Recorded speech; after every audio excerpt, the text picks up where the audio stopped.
খুব যত্ন করে বানাচ্ছেন আড্ডার অন্যতম উপলক্ষ্য চা। তার দোকানে লেখা জীবনে সফল হওয়ার মূল মন্ত্র। সেই জেদ ও আত্মবিশ্বাসকে কাজে লাগিয়ে সফলতার পথে ক্রীড়াপ্রেমী শহীদুল। আত্মহত্যা করতে গিয়েও তিনি বেঁচে ফিরে লিখতে চলেছেন ফিরে আসার অনন্য এক গল্প। শহীদুল গড়ে তুলেছেন তার নিজের চায়ের দোকান, নাম এমএ পাস চাওয়ালা। মিরপুর 2 এর রাইনখোলার ব্লক এ এর 1 নম্বর রোডে গেলেই দেখা মিলবে তার। আমরা প্রতি পয়লা বৈশাখে হলো 1 টাকায় দুধ চা দিই।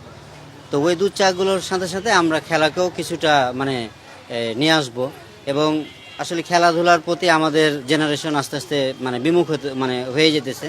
তো এই জিনিসটাকে চালু করার জন্যই আমরা এই প্রোগ্রামটা অ্যারেঞ্জ করব। আসলে ছোট থেকেই আমি ফুটবল খেলার প্রতি খুব আগ্রহী ছিলাম এবং খেলাধুলা খুব পছন্দ করি। তা আমি চিন্তা করলাম যে এমএ পাস চাওয়ালার উদ্বোধনেতে যদি কোনো একটা খেলার আয়োজন করি তাহলে এটা খুব ভালো হয়। উদ্বোধনী দিনে শহীদুল জানালেন তার চায়ের দোকানে বিশেষ দিনগুলোতে থাকবে নানা রকম খেলার আয়োজন।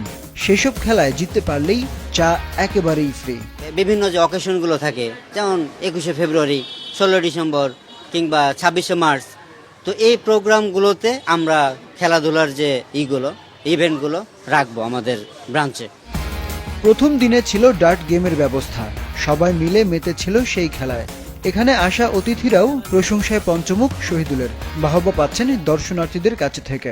আমার বাবা তো ন্যাশনাল টিমের ক্যাপ্টেন ছিলেন। আমার বাবা শফিকুল হক হীরা, ক্রিকেটার।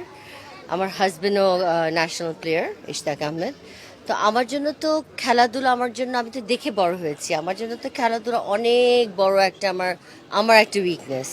এটা একটা নতুন কনসেপ্ট, নামটা খুবই ইন্টারেস্টিং, আমার কাছে খুব অ্যাট্রাকটিভ মনে হয়েছে।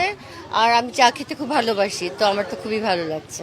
এখানে এসে গল্প করা কিংবা একটু আড্ডা মারার ভালো একটা সময় কাটাবার জন্য চমৎকার একটা উদ্যোগ, চমৎকার একটা আয়োজন। এমএ পাস চাওয়ালাকে প্রতিষ্ঠিত করতে যারা শহীদুলকে সহযোগিতা করছেন তারাও বেশ উচ্ছ্বসিত শহীদুলের অগ্রগতি দেখে।